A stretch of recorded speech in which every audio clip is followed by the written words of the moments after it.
చాలా పెద్ద fan. Hi sir. నేను మీకు చేసుకున్నాను సార్. నేను మీకు చాలా పెద్ద ఫ్యాన్ని. ఎంత పెద్ద ఫ్యాన్ అంటే నా అంత పెద్ద ఫ్యాన్ని. చిన్నప్పటి నుంచి మీది ఏ ఒక్క సినిమా కూడా మిస్ అవ్వకుండా చూసాను సార్. ఎన్నోసార్లు స్కూల్లో ఉండగా స్కూల్ ఎగ్గొట్టేసి మరి ఫస్ట్ డే చూసేవాడిని. ఆ థియేటర్ లో ఆ స్క్రీన్ మీద ఆ స్టార్స్ మధ్యలో మా మెగాస్టార్ గారు అలా నడుచుకుంటూ వస్తుంటే మిమ్మల్ని గట్టిగా హక్ చేసుకోవాలని, బట్ ఇప్పుడు చేసుకోవాలి కాబట్టి I need your blessings.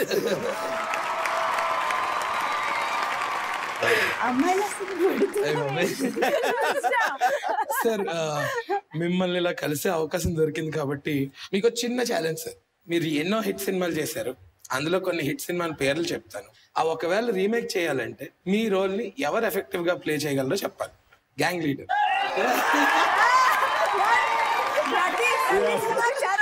Charan and Tarak, NTR కూడా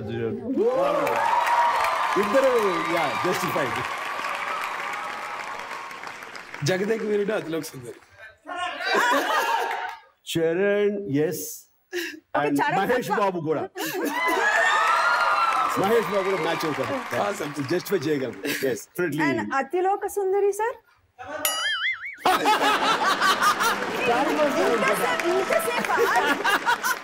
ఇంతసేపు మీకు క్యూ ఇవ్వలేదు చెప్పడానికి ముందు. రెండో స్థలం తర్వాత ఇంకెవరు అతిలోక సుందరి ఆవిడ.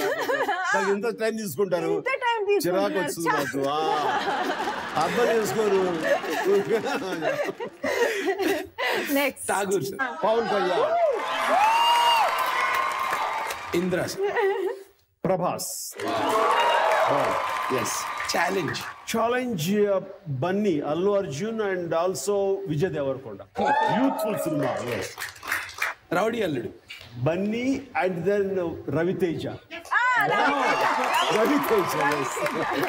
Last one sir Swayam Krushi. That is difficult. అది చిరంజీవి.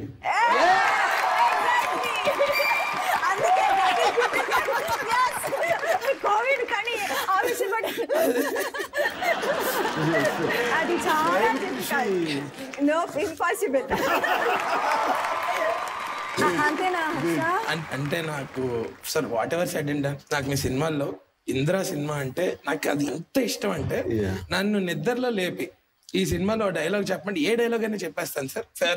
ఇప్పుడే ఏ ఎమోషన్ లో చెప్తారని చెప్పారు కదా, ఏ ఎమోషన్ లో అయినా చెప్తా.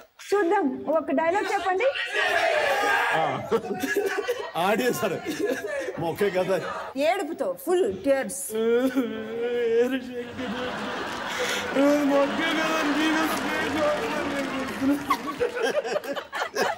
ఓకే, రొమాంటిక్ గా. రొమాంటిక్. వీరశంకర్ రెడ్డి మొక్కే కదా అని పీకేస్తాం, పీక్ కోస్తాం. మిగిలిన ఎమోషన్స్ కూడా నేను ప్రాక్టీస్ చేసి వస్తాను. మీరు షో ఎంజాయ్ చేయండి sir. Thank you so much.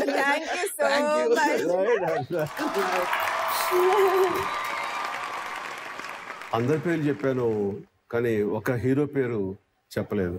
ఆ హీరో నాగ చైతన్య. నాగ చైతన్య చేయాల్సి వస్తే నా సినిమాల్లో ఐ డూ రికమెండ్ విజేత, నా ఫేవరెట్ ఫిల్మ్.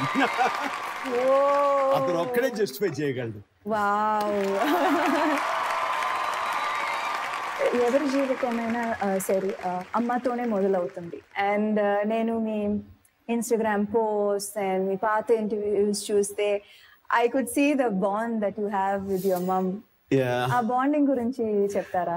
అంటే నేను ఇన్స్టాగ్రామ్ పెట్టినప్పుడు ఫస్ట్ ఆఫ్ ఆల్ అమ్మతోనే ఫస్ట్ స్టిల్ ఉండాలి, అమ్మతో సెల్ఫీ దిగి అది నేను పోస్ట్ చేశాను. అలా చేయడానికి ఏంటంటే ఒక గుడ్ ఫీలింగ్ ని అందరికి ప్రివైల్ చేయాలి. జన్మనిచ్చిన తల్లికి ఎంత ఇంపార్టెన్స్ ఇవ్వాలో ప్రతి ఒక్కరికి ఈ ఫోటోగ్రాఫ్ ద్వారా మెసేజ్ ఇవ్వాలని కూడా నా ప్రయత్నం. అండ్ అమ్మతోటి నా అనుబంధం చెప్పాలంటే, అమ్మకి ఆ రోజుల్లో చూడ పెళ్లిళ్ళు 14, 14, 15 ఏళ్ళకి పెళ్లిళ్ళు అయిపోయేవి. అండ్ అలాగా అమ్మకు కూడా 14 సంవత్సరాలు దాటింది, 15 వచ్చిందో లేదో పెళ్లి అయిపోయింది. అందుకని ఏం చేసినా ఏం జరిగినా అమ్మ హ్యాపీగా ఉండాలి, అమ్మ సంతోషించాలి అంటూ నేను ఎప్పుడు అమ్మతోటే ఇంటరాక్ట్ అవుతుంటాను ఎక్కువ. అమ్మతో